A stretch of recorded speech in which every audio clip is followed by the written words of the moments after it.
不开玩笑，美团闪购马上就到，精彩继续。马上要对战 PK 的两位是小块和徐志胜。咱们这一位我想死你们了啊！这一位老师呢？有没有来到现场？因为他这个档期有问题啊。哦，志胜啊，志胜啊！咱们就请他的好朋友小块老师帮他做这个决定。哇，要替志胜选，我帮他选，那我就选商业奇才。商业奇才是哪位？上一期的谁？韦大爷。商业奇才是我。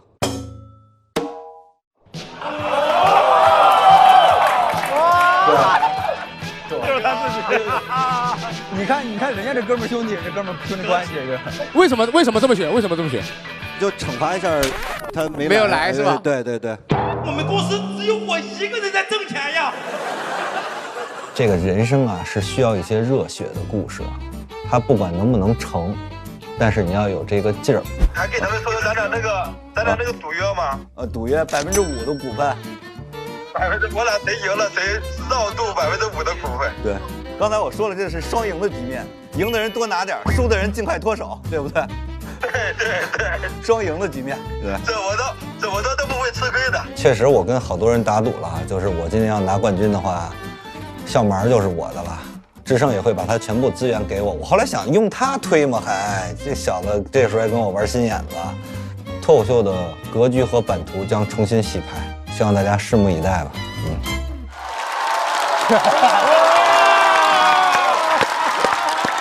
热闹起来。首先要上场的这位呢，就是知名的拆二代啊。大家也知道，这几年他和志胜，合作再创业，最终创造了一段有趣的商业笑话。掌声欢迎开花俱乐部的主理人小块儿。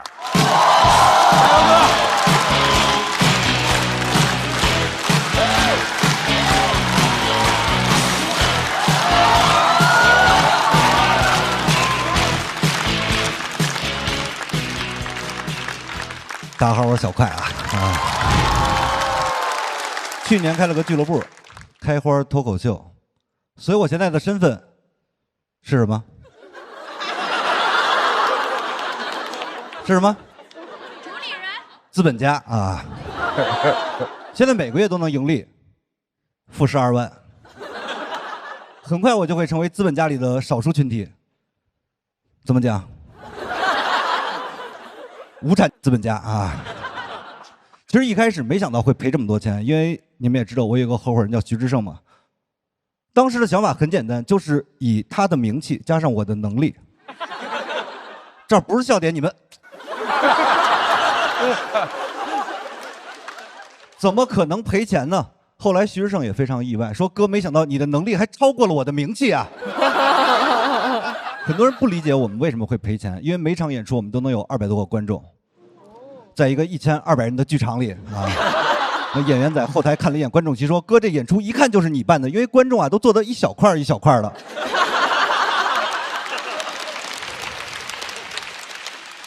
说不行，你改个名吧。我说那就改名叫大块。第2场演出他妈空了一大块。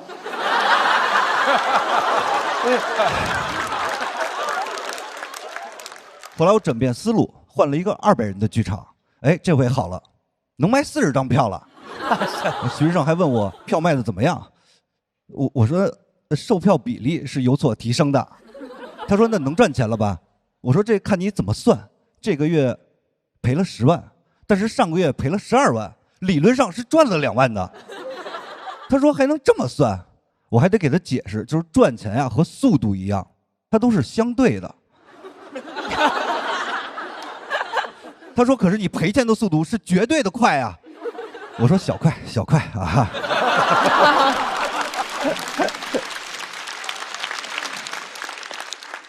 我也问过很多朋友，我们俱乐部的问题到底出在哪儿？有的说我不会宣传，有的说我不会运营，有的说你们这些拆二代就不该创业。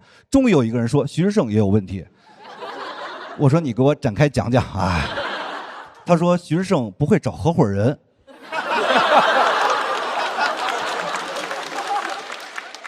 你就一个人说我有问题，可能是他的问题，但是这么多人说我有问题，那一定是他们的问题啊，因为毕竟他们也没当过老板啊。我其实也很想像一个真正的老板一样，实行一些真正有效赚钱的方法，加班、降薪、裁员，分分钟就能见效。为什么我不这么办呢？爷们儿要脸。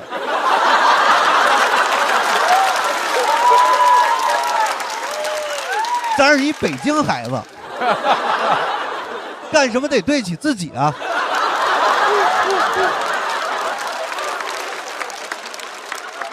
所以后来我请教了一个非常成功的老板，长沙校门的韦大爷。我跟他说，我想赚钱，还想要脸，怎么办？他说你放心。第二天他特意从长沙飞到了深圳，给我带着解决方案啊。从岳麓山给我请了一只貔貅。我当时心里非常复杂，你说他不靠谱吧？人大老远从长沙把这个20多斤的貔貅背过来，交到我的手上。你说他靠谱吧？办公室摆那个财神，心里怎么想？啊？哦，赖我是吗？赖我。我跟伟大说，不是我不相信你，你这不就是空降了一个相同岗位的员工吗？他说这叫引入竞争机制，刺激团队潜力。我说怪不得他能赚钱呢，用科学管理神学呀。当时还觉得非常有道理啊，赶紧就买了金蝉、招财猫和发财树，全都摆在我那办公桌上。我们办公室现在每天神仙打架呀，弄得我都没有地儿办公了，只能在过道办公。我们同事从那儿一过，哟，还是个霸道总裁啊。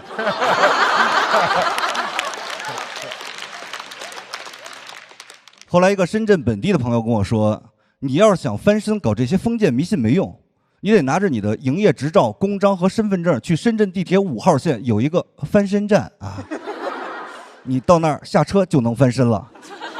我说封建迷信没用，得搞基建迷信是吧？但我觉得这个事儿不对劲啊，因为你们想一下啊，我就算到那儿下车以后真的翻身了，回来我得去对面坐车，那不又翻回来了吗？我大老远跑那儿玩鬼打墙去了啊！哥们儿说，你自从赔钱以后啊，格局变得小多了。你打车回来不就完了吗？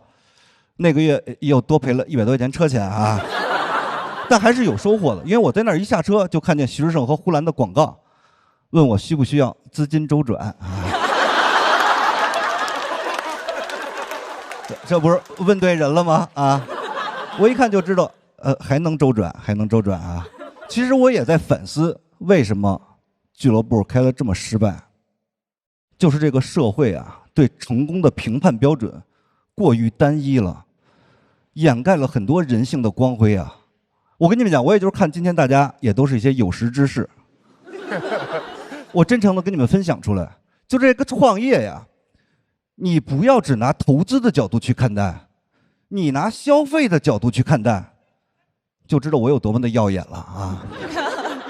去年1年，我消费了8份五险一金，请了109位演员，做了209场演出，请客吃饭365桌，飞机高铁396趟，酒店住宿406晚，才花了100多万，我带动了5个行业呀。这哪是赔钱啊？这不是在对宏观经济进行了一个微观的调控吗？啊！而且咱们说实话，100多万，有钱人也就是买一辆跑车，对不对？取悦一下自己。我买的可是一辆拉动国民经济的马车呀！啊！好，靠的是什么呀？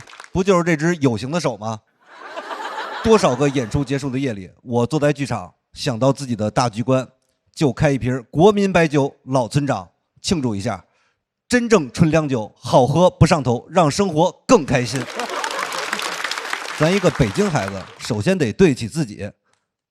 我开心了，马车上的你们就更开心了。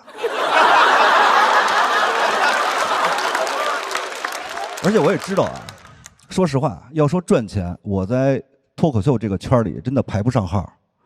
但是你要说花钱，他们加一块儿也赶不上我呀。我跟你们讲，好多脱口秀演员现在还在努力赚钱，想买房成立一个小家。我已经把房卖了去建设国家了啊！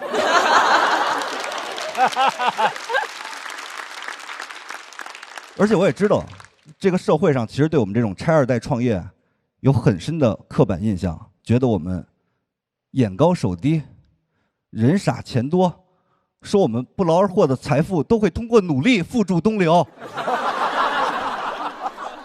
我跟你们讲，狭隘了。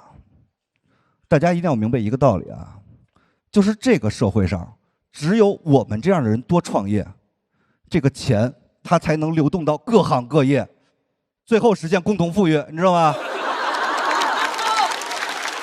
有点被我的格局吓到了啊！别人是白手起家，我们属于起家就白手，你知道吗？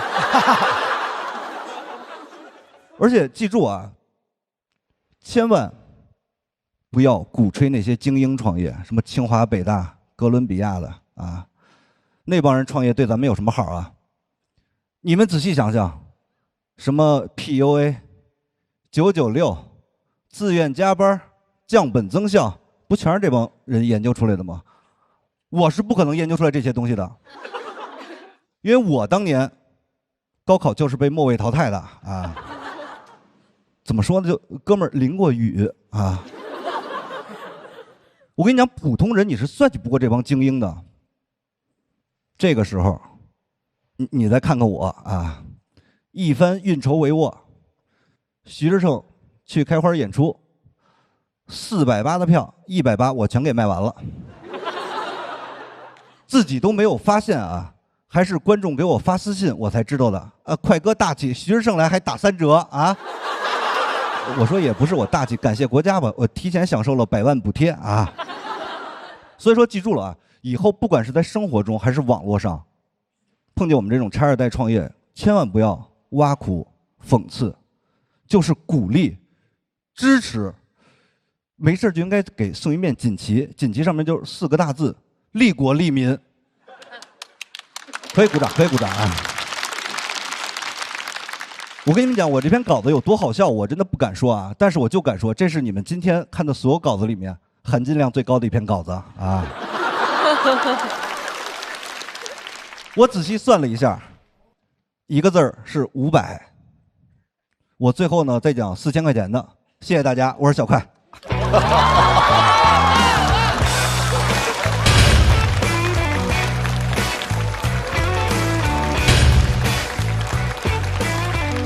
小快的锁票倒计时，再次掌声送给小快，感谢大家，感谢大家。怎么想着又回来说了？这不是没有什么解决办法，唯一的办法就是以身入局啊，没有别的办法了，对。然后也是因为上一季徐志胜在这个舞台说了你们合作的事儿，哎，我这一季也有一个想达成的事，就是他说的很多事儿吧，怎么样呢？他加工的有点太过了，他这属于深加工的脱口秀了，你知道吗？您这是澄清脱口秀啊？对，我这是原汁原味啊，原汁原味啊。这就太不要脸了！哎，想过在悉尼开这些店吗？我前一阵去悉尼演了一回，那个售票情况，我感觉就不太能开。还行啊，然后悉尼可能发财，恭喜你发财。然后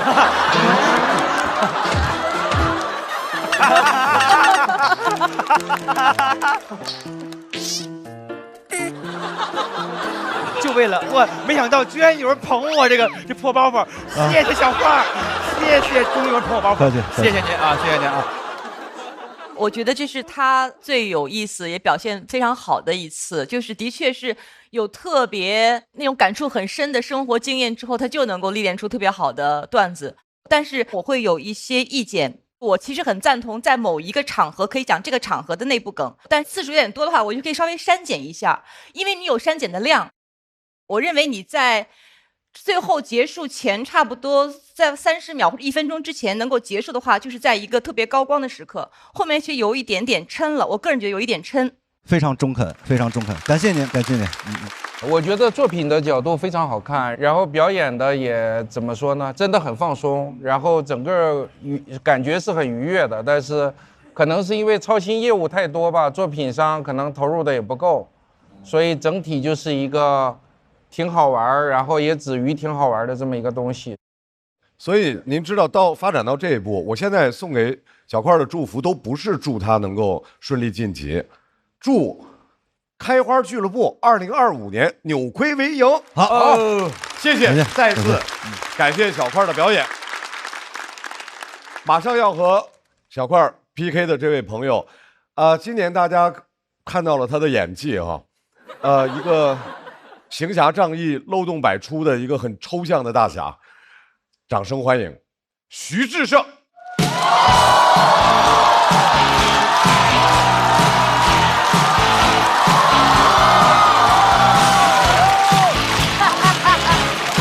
小明星 ，Hello， 大家好，我是志胜。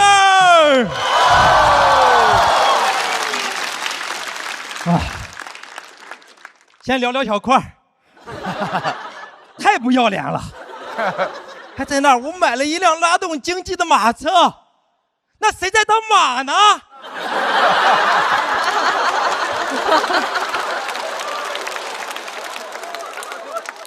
在那他一个字500，我才明白我在里边占了个250呀。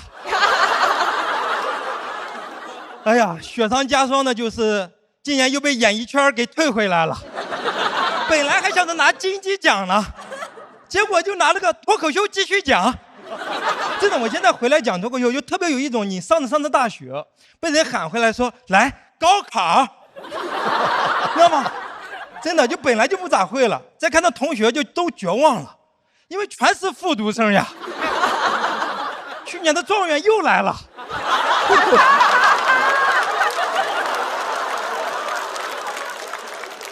但讲脱口秀还是特别好的一件事，就是它特别让我有配得感，否则我现在很难接受自己已经是森马的男装品牌代言人了。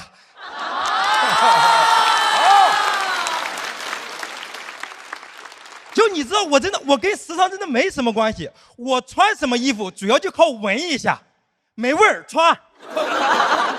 有时候穿衣风格大胆一点，有点味儿也可以穿。我管我的这种穿衣风格叫小香风。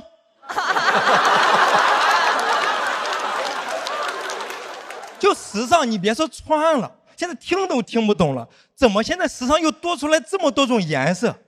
什么多巴胺？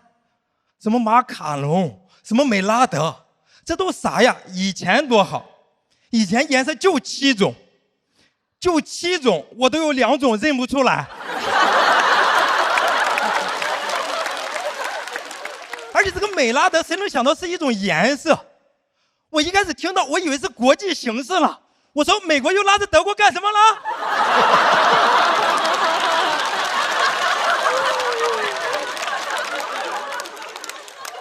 但时尚有时候也太大胆了，太大胆了。有一次我去拍一个杂志，他们给我准备了一身西服，没给我准备衬衣，他们让我真空上阵啊！我当时我都急了，我说这种衣服是给人家那些双开门准备的，我这个防盗门你展示啥呀？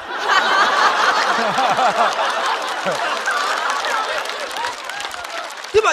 人家其他人穿的衣服都是为了展示自己的线条，我的线全连成面了，我穿上展示我的面条。但是真的，他们很鼓励我说，时尚就要突破，就要大胆。我进去把衣服换出来，我发现我是突破了，时尚没防住我，但我确实把真空的效果穿出来了，因为大家都窒息了，就服装师都开始跟我道歉了，说志胜老师真不好意思，实在没想到穿出来会是这个效果。本来这个衣服是风度翩翩，但偏偏是你。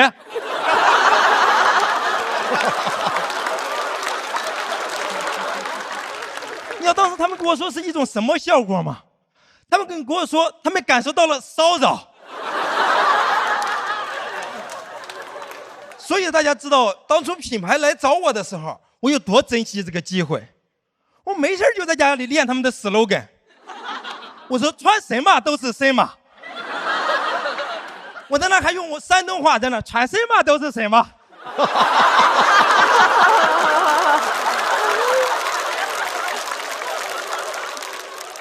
当时是让我代言一个羽绒服。刚开始他们跟我说希望能用我的内在去展示这个羽绒服的内在。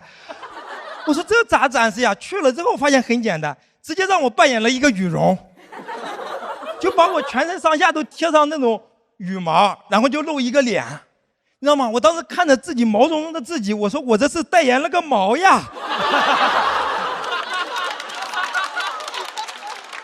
那么当时那个照片贴的满大街都是呀。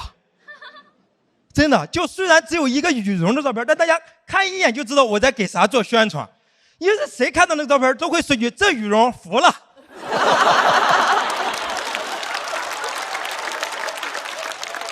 而且他们只挂我的照片也就算了，他们还请了张新成和陈都灵，就是你可以请3个代言人，但你能不能不要把我们挂在一起？你如果真的要把我们挂在一起，你能不能让我穿上你们品牌的衣服？但后来他们让我穿上了那个衣服，把我做成了人形立牌放在了店门口，也很尴尬，因为其他人的人形立牌放在门口，你认识不认识大概就知道他应该是代言人。就我的人形立牌放在那个门口，不认识的人就会很奇怪，把他的照片放这里干什么？他偷店里衣服了啊？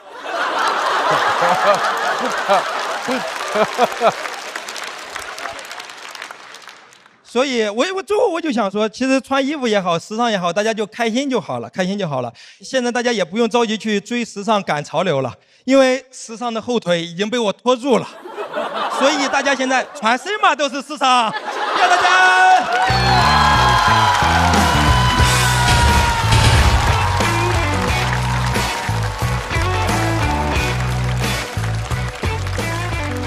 制胜的锁票倒计时。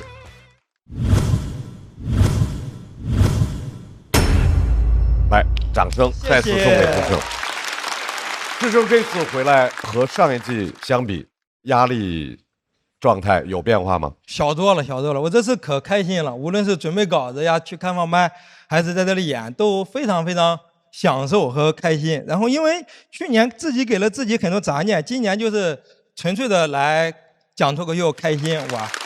智胜是我最喜欢的中国脱口秀演员之一，这毫无疑问。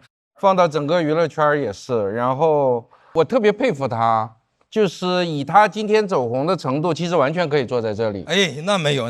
因为我们4个也不是专业脱口秀演员，从这意义上，无论是他的职业经验还是走红的程度，坐在这儿完全没问题。必须的，完全可以。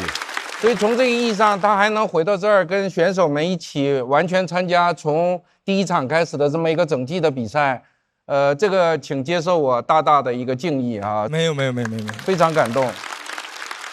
这件事儿对中国脱口秀的贡献不输于你们俩通过赔钱给中国国民经济造成的贡献，所以我是特别喜欢智胜。但是，去年的时候他压力很大，因为你记得你表现欠佳的时候，我在这儿说了一些，对，怀疑你没有认真创作，因为你忙。但是别人告诉我，其实你还是像打比赛一样非常认真在准备，甚至很焦虑，甚至头发掉的更多了之类的。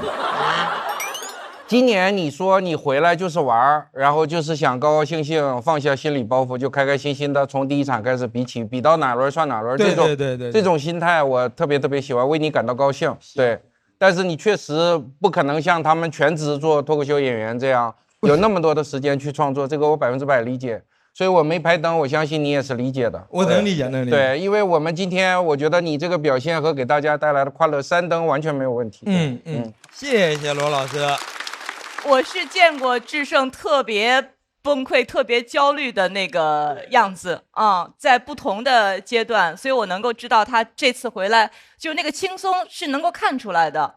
然后我有一个疑问哈，你穿西装真空的那个照片在哪可以看到？哇，就已经都被我销毁了，摄影师没拍，因为穿出来之后，大家就是赶紧再穿上。我特别喜欢智胜，是因为他是我见过的最没有被名和利改变的一个人，这点我觉得特别难得，因为我见过太多了。是啊，谢谢鲁豫老师。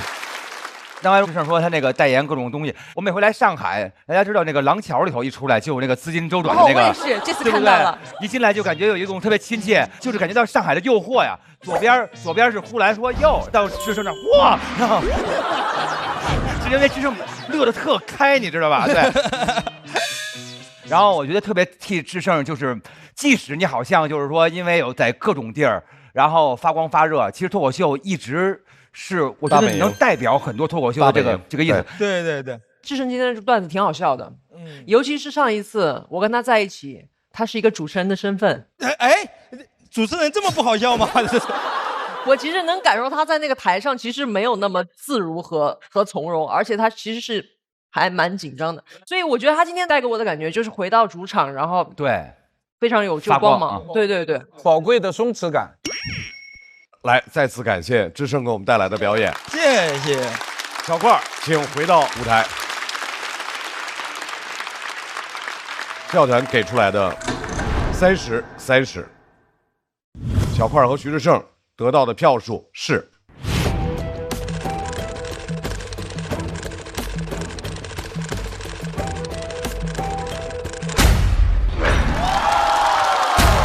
剩249票，小块220票。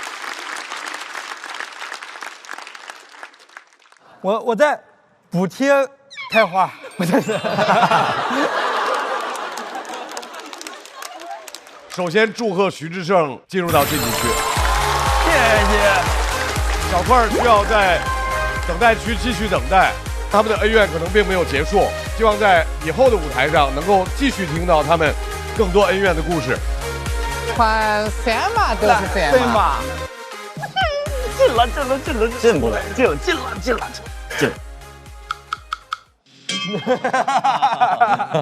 观众已经给了最公正的评价了。本来以为是一场精彩的对决，没想我们俩之前想的是得有一个噔噔噔出现，我俩想的是观众就已经疯了，观众在那挽留，对，双晋级，结果是双淘汰。对。马上要 PK 的这组选手，山河王子涵。哇，山河。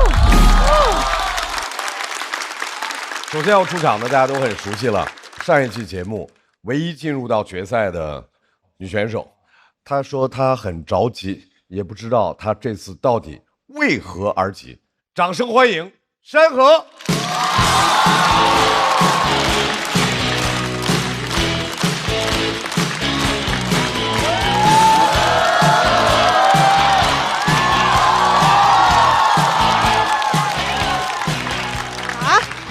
大家好，我是山河，你们好吗？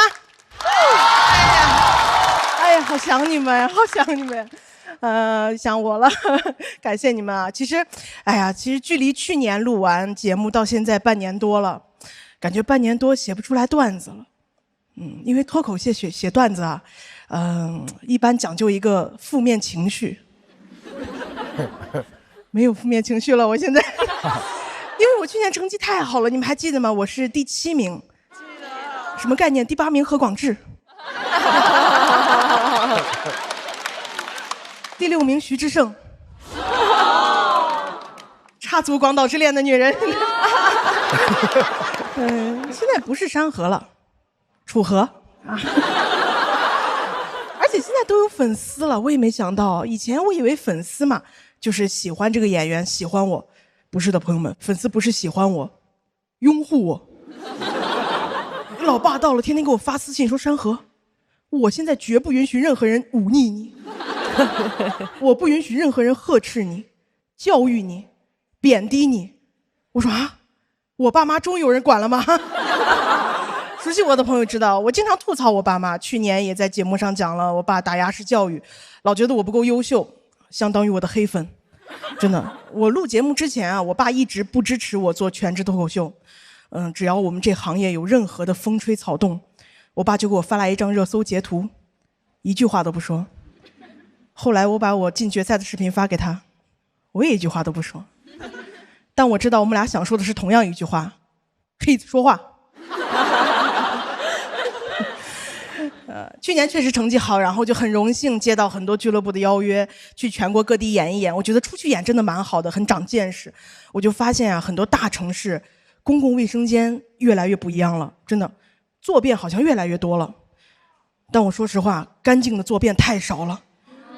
有时候遇到脏脏的坐便，真的难以下吞。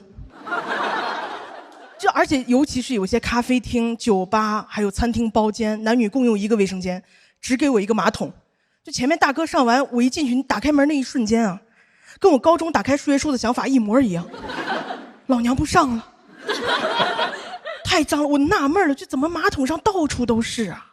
怎么弄的呀？哦，建的呀。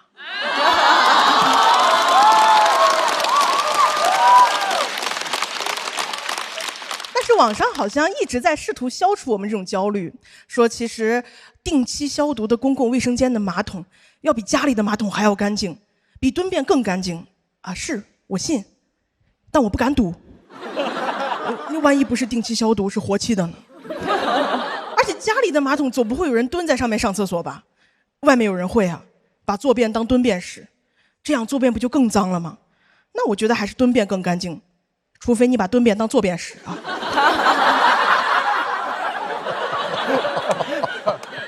哎，我真的问过我身边很多朋友们，我说那你们遇到这种情况怎么办呀？他们说他们也不做啊，他们有固定的姿势，扎马步，方便不敢坐下，坐下不太方便。但是家人们，我扎马步太难了，我也胖我也矮，我扎好马步，我的屁股就跟马桶相切了。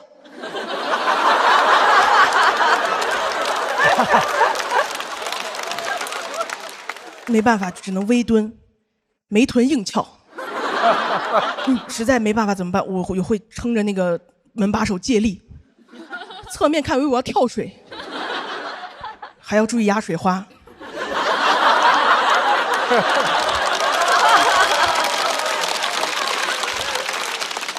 容易飞溅。有时候真的撑不住了，一低头看见门上贴着什么“如果您遇到紧急情况，请尽快联系我”，好想联系他们。我打电话说啥呀？我说快来个人撑下我的嘎吱窝，撑不住了，快点。有的卫生间会稍微高级一点，人性化一点，他会准备那种一次性马桶垫纸，都用过那个对吧？那张薄薄的纸，我也不嫌丢人，我到现在不知道那张纸到底该怎么用。磨砂那面朝上还是光滑那面朝上？哪边朝里哪边朝外？中间那一块应该先撕开还是靠重力、地心引力什么的，是吧？你有时候刚铺好，一转身掉下去了；刚铺好，自动冲水吸进去了，裤子都脱了。在厕所里张元英转圈3次。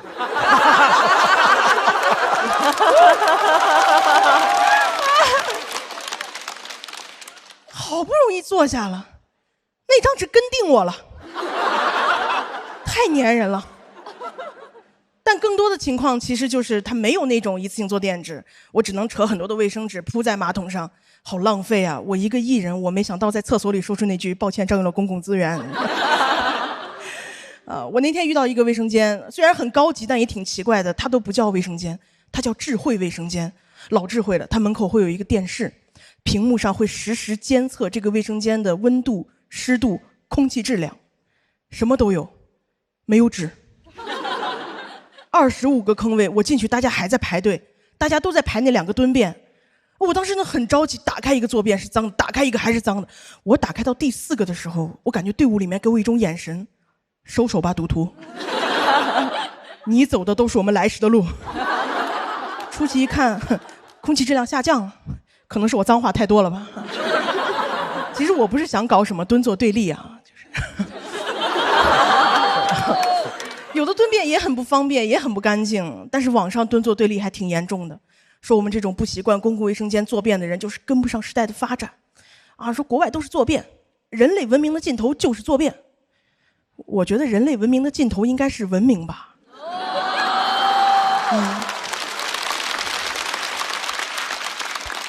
呼吁是没有用的，就应该制约制裁他们，我想了一个办法，不要搞什么智慧卫生间了，检测那些东西没有用，把钱花在该花的地方，就搞智慧马桶圈。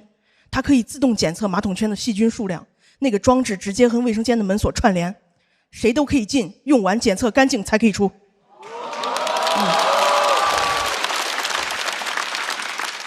以后上卫生间就和留学一样，宽进严出。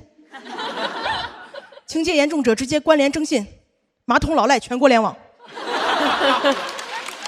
以后马桶老赖只能去旱厕。谢谢大家，我是山河，谢谢你们。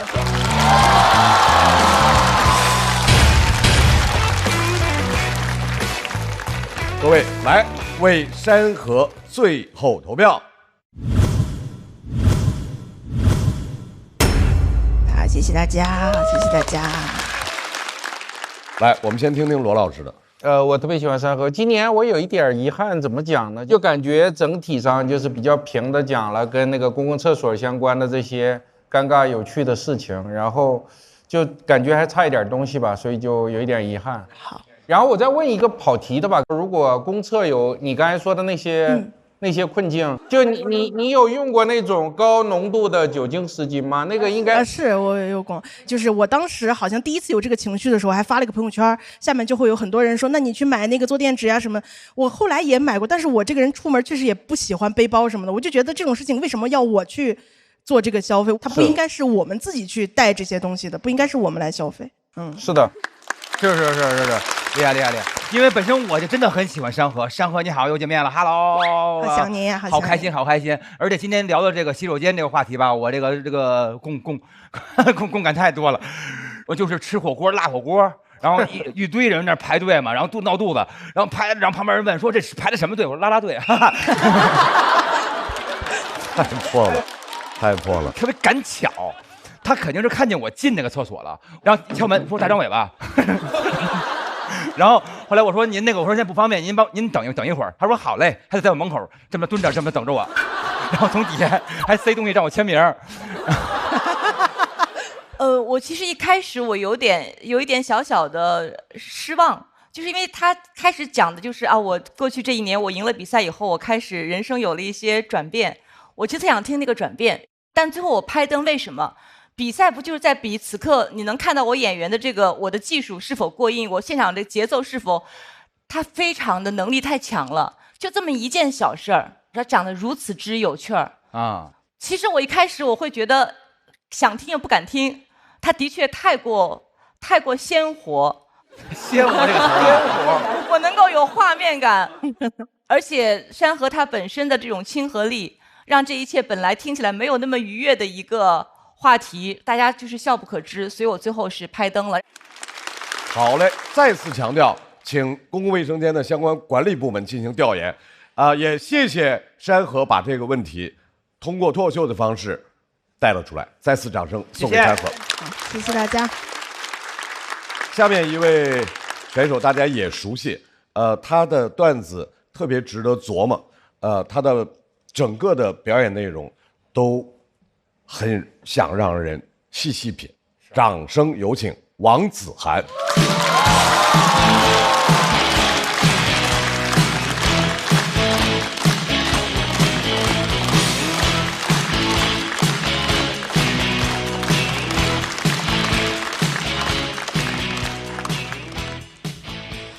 大家好，我是王子涵。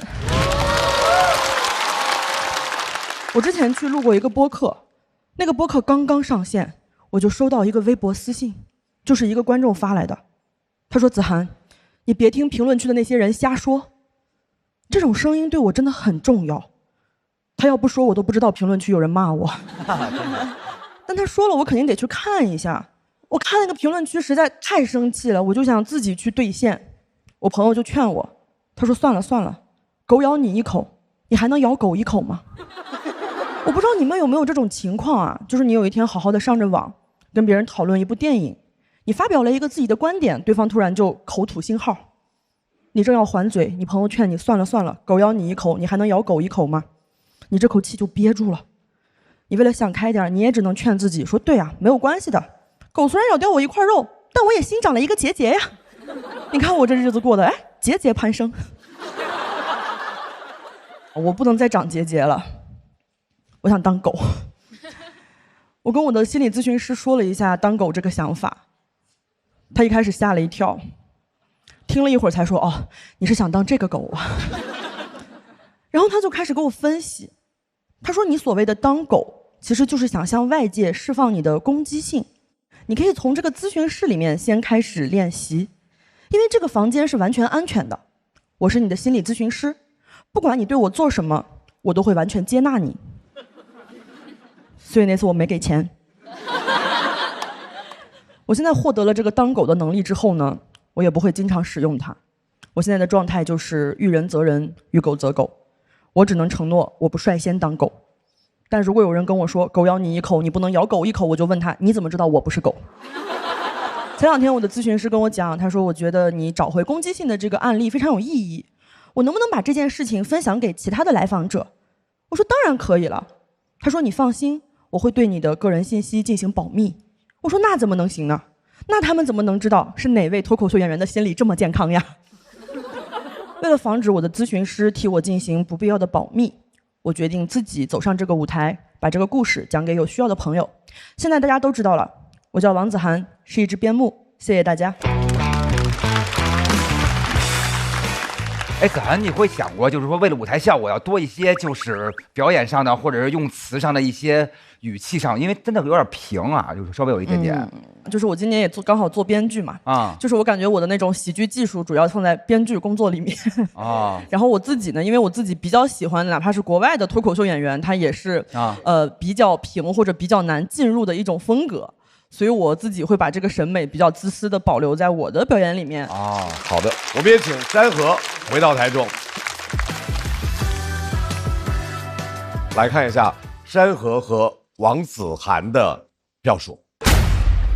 哇，山河246，恭喜山河进入晋级区。王子涵要进入待定区。我觉得在这个舞台上真的成长，它更多的是对我人格上的成长。就我觉得这个舞台真的把我养得很好的感觉，我自信了，这是让我觉得非常好的一点。我不再是那个憋屈的女孩，我不再是那个怂怂的那种不会发脾气的女孩，我在慢慢地改变自己，这对我整个人生和人格是巨大的成长，让我很感谢这个舞台。下一组 PK 的2位选手是 Harry 和秋月。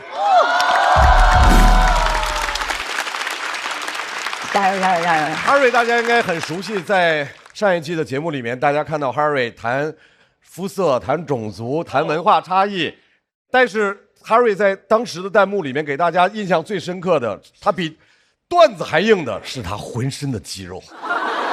掌声欢迎 Harry！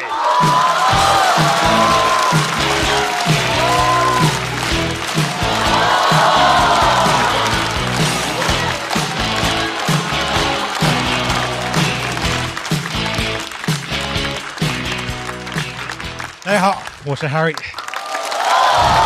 谢谢。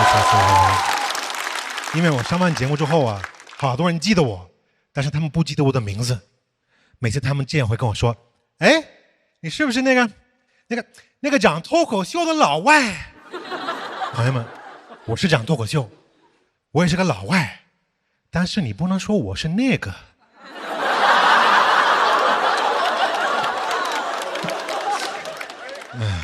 然后节目播出之后啊，好多人说我长得很 man， 但是我不是那种刻板印象里的那种 manly man， 我有容貌焦虑，我也怕衰老，我不是那种传统老外崇尚自然美，我呀是一个被东亚女性教育熏陶过的老外。为了变好看，我也会做医美，大肉肚啊、热玛吉啊、超声炮我都做。对，哎，感觉又没有人信啊，这钱白花了是吧？哎呀，真是！然后每次去做的时候，前台都会跟我说：“哎，你好哥，健身房是在旁边啊。”我知道，因为男子气概，好多男的不想承认他们做医美。我第一次做完，我还去找了一下 Rock， 然后他跟我说 ：“Harry， 你今天有点不一样。”然后我实在没法骗他。因为我是看他那张脸呀，哪儿像个普通 rock， 已经变成卡斯特地貌啊。然后现在他还有好多男人因为我都爱上了医美，说明我现在是一步一步拯救脱口秀的脸。我喜欢给人看我的身材，别看我现在穿这个，我北方大冬天我也穿紧身 T 恤，别人一看大冬天穿这么少，他们一头雾水的。我跟他们说，你别一头，你要不要看看我的2头和3头吧？我就感觉我上这舞台不一定是为了让你们笑，我就图你们发个 report， 写一下 Harry 的身材真棒。我当时健身想法很简单，实话说，我就是为了吸引了异性，练着练着吸引了同性。真的，男人动不动就会摸我，先摸我胳膊，然后慢慢就摸到我胸，问都不问，从来不觉得需要问，我都没有机会说 no means no。其实我就想说，就是如果你要是爱美，那你自己去锻炼，控制自己手，别随便摸别人。还是我老家有一句话说的非常好，就是美好的东西可远观而不可亵玩焉。谢谢大家，我讲这，谢谢。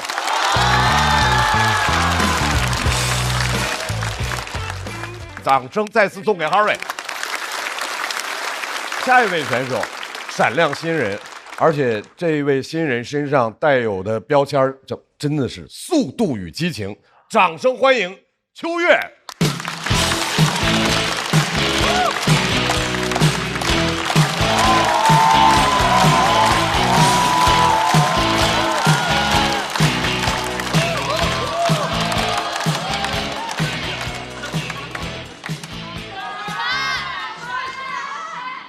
谢谢你们，谢谢你们，我是秋月啊，我是秋月，我来自东北，对，我是一名滑雪教练，谢谢你们，谢谢你们。我来到这儿的原因，其实主要就是因为我家那边雪化了。都说这个工作挺酷的，我干上才知道是挺酷的，一年能休上3个季度。真的不光休的时间长，还特别的危险。我们去年有个滑雪教练就滑成脑震荡。滑雪教练经过1年多的休养，然后我见到他问他，我说你当时咋滑的？他说我到现在没想起来呢。特别危险，特别危险啊！我建议大家就是第一次滑雪一定要找个教练。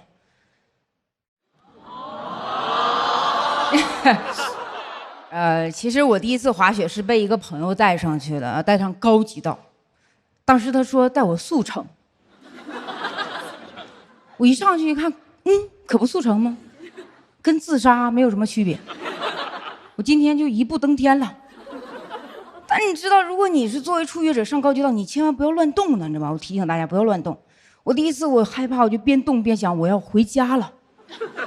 当时我板子接收到的信号是我要出发了，一路冲下去50-60米，没有1米是我自愿的。这人不知道怎么停下了，我手里只有2个雪杖，我就在身后拼命的扎，拼命的扎，越扎越快，会滑的都没追上我。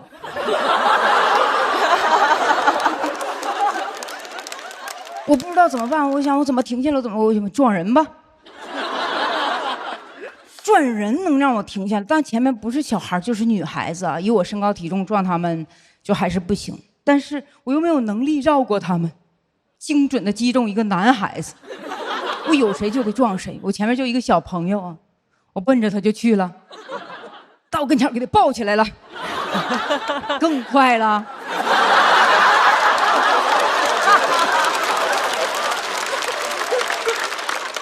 这人当时就会丧失什么理智啊、道德，顺手给撇了。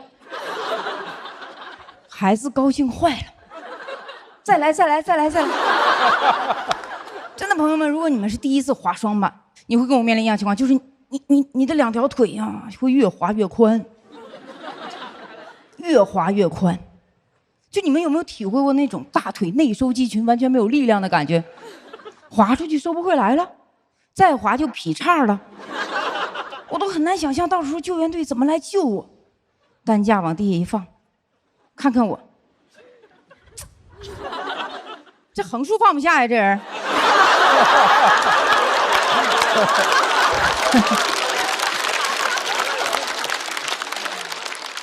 但是真的高级道还是让我想简单了，我以为倒下就结束了，没有啊，高级道只是让我换了另一种方式在滑行。就在滚的过程当中，我突然发现头贴地能够减点速，结果我一路头沙点地下去了，下去就什么都没有了。我朋友说走啊，去趟卫生间，我说没有了，用不着了。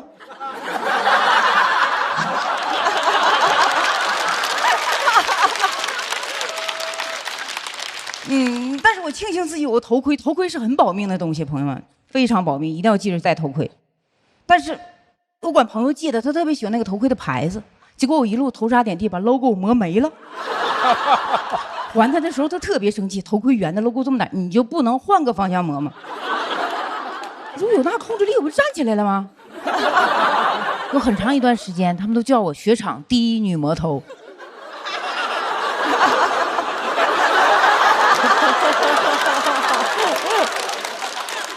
挺危险，挺危险，挺危险，真的。其实滑雪在2013年就被国家列为高危的体育项目了。在2024年的时候，我们雪场突然出了一条政策，这政策是这样说：他说65周岁以上的老人滑雪免费。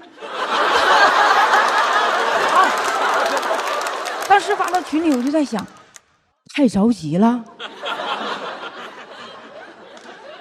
你能明白养老压力确实太大了。但你不能因为解决不了这个问题，你就直接消灭问题。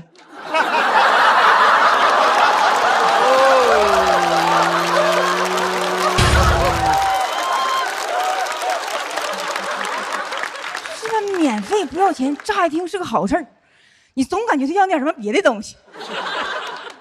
真的，我不知道哪个老人会去。我问过我姥姥，我给我姥姥打电话，我说我们这有个福利。我姥说发鸡蛋吗？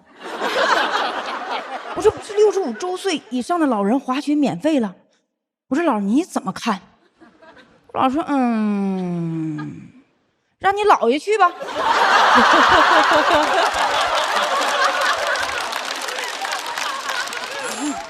真的不太知道哪种老人会去，我想也只有那种就是你至少身体强健点儿，哎，你在公园里能够看到那种能够把头挂在单杠上。我觉得他们应该能够去啊，还有那种就是偷偷给自己的老伴儿报上名了。一早上，老太太会用一声从未有过的温柔唤醒自己的老头儿。大郎啊，大郎啊，起来滑雪去了。我本身到了65周岁，我是绝对不会去的，我是不可能在那个年龄能把防滑鞋穿上了。我突然脱了整双雪鞋，真的拐杖都拄上了，我不要了，整双雪杖。雪杖那玩意儿干啥？我太清楚了，越点越快。我拿着雪杖给自己雪杖了。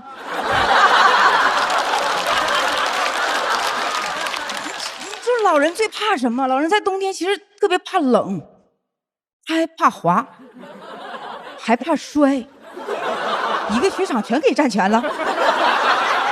但是这个政策可能就是在提醒大家啊，就是你要喜欢一件事情，什么时候去学都不晚，是吧？但是65岁学滑雪真的不晚吗？哎，如果真的去了，你仔细想想，好像还有点早了。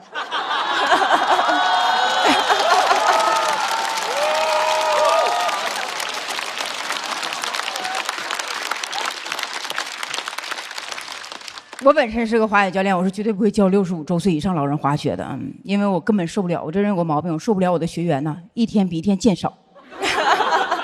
昨天教5个，今天剩2了，挣点钱不够随礼的呢。讲到这儿，谢谢大家，我是秋月，谢谢大家。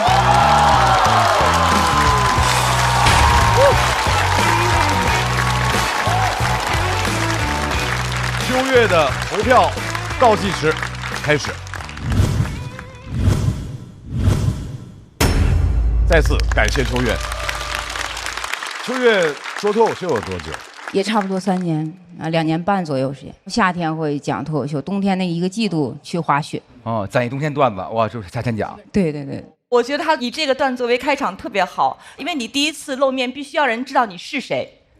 让别人知道你是谁的方法，就是告诉你我的性格是怎样，我所谓在舞台上的人设是怎样的，我来自什么地方，我的特色是什么。刚才全部都做到了，还有他的表达，我觉得非常好的缝在其中。好的，谢谢。他所有精彩的部分其实是从那个提到65岁那个开始的，然后还有很多这个行业的选手特别擅长找到一个切入点以后，在这个上不断的叠加5番、6番、7番，一直翻上去。所以我会感觉有点惋惜，先强调你是滑雪教练这个身份，然后就讲65岁那个事，然后比现在的这个作品，在这个话题上再叠2到3番，我觉得是个完美的作品。确实是，对于我来说，滑雪是有门槛的，因为我可能就滑过1次，也就是最后1次了。对，就基本告别了，而且我根本没有上过那个高级道。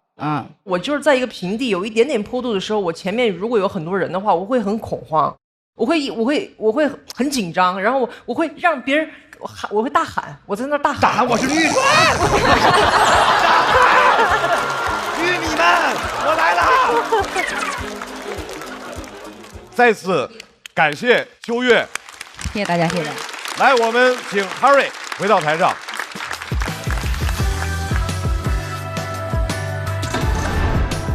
好，我们来看一下2位的得票情况。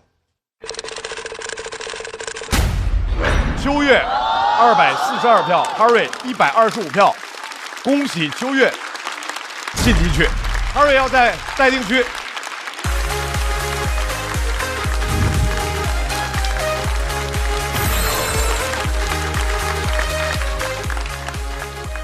各位，我们上半场表演都已经结束了。再次感谢所有的脱口秀演员的精彩表现，感谢现场观众的热情的支持。想来现场体验线下脱口秀演出的快乐吗？超多的演出等您来看。第1轮脱友全国巡演即将开始，关注你喜爱的演员，并许愿想看的城市，朋友们就有可能来到你的身边。相信下半场一定会更精彩。休息一下，我们马上回来。欢迎大家再次回到脱口秀和他的朋友们第2季第1赛段青青交手赛。本赛段共有42个晋级名额，目前已经完成了22组的1v1 PK， 马上进入到我们这一阶段的比赛。我觉得太怪了，怎么想出来的？我会有这个好奇。从作品角度来讲，其实写的是很精巧的，我听得非常开心，全程都很开心。他一出来，你立刻完全就醒了，他完全每次都是炸场的。冠军！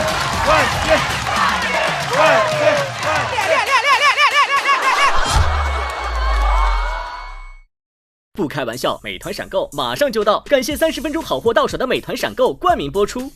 番茄是个宝，茄皇错不了。感谢约1颗阳光番茄在里面的茄皇联合赞助播出，让生活更开心。感谢国民白酒老村长特约赞助播出。96倍乳黄金续航母源自护理，感谢守护宝宝闪耀成长的 A2 紫药 HMO 婴幼儿奶粉赞助播出。找回状态，脉动回来，感谢随时随地帮你 call back 好状态的脉动行业赞助播出。聊天吃乐事，分享更快乐。本节目由片片薄脆乐事不停的乐事赞助播出。真好笑，真有机。本节目由3方认证真有机的海天有机赞助播出。脱口秀和他的朋友们第2季，每周5、周6中午12点更新，会员抢先看1周。延伸节目《朋友们的脱口秀》每周1 12点更新，加更版周2 12点更新，加更衍生 SVIP 抢先看1天，还有超多幕后视频不定期掉落，记得准时追更哦。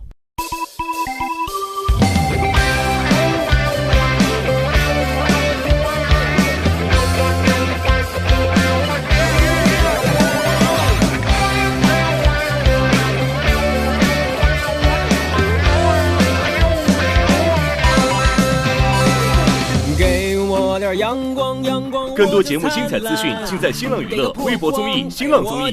感谢新浪新闻、腾讯新闻、腾讯娱乐、立立成传媒对本节目的大力支持。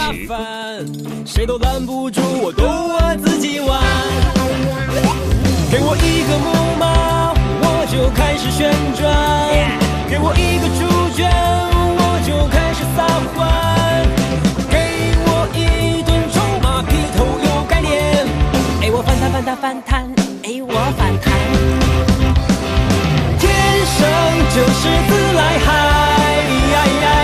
原因留给别人猜。